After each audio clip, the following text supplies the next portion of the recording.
नमस्कार मित्रांनो, आपण पाहतात चक्रवर्ती यूट्यूब चॅनल। आत्ता आपण आलेलो आहोत कर्नाटकामध्ये बेल्लारी जिल्ह्यामध्ये शिरगुप्पा तालुक्यामध्ये उडेगळू या गावामध्ये। आणि उडेगळू या गावामध्ये सम्राट अशोक राजाने 2300 वर्षापूर्वी धम्मलिपीमध्ये हा शिलालेख लिहून ठेवलेला आहे। आपण पाहत आहात धम्मलिपीतील हा शिलालेख। आता 2300 वर्षापूर्वी हा शिलालेख लिहिल्यामुळं उन्हामुळे पावसामुळे हा दगड झिजलेला आहे आणि ही लिपी आता नामशेष होत चाललेली आहे।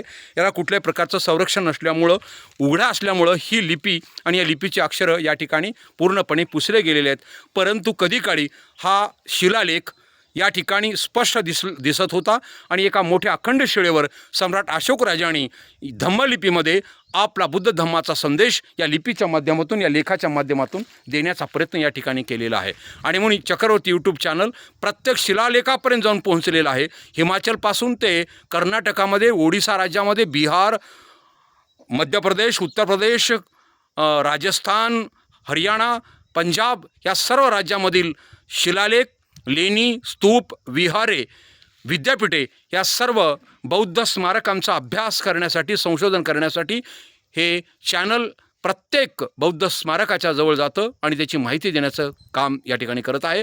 आणि म्हणून कर्नाटकातील सर्व शिलालेखांचा अभ्यास करण्यासाठी ही मोहीम या ठिकाणी आयोजित करण्यात आलेली आहे। मस्की, निटूर आणि उडेगळा या गावामध्ये आज आपण आलेलो आहोत आणि या शिलालेखाची माहिती या ठिकाणी घेत आहोत। धन्यवाद मित्रांनो।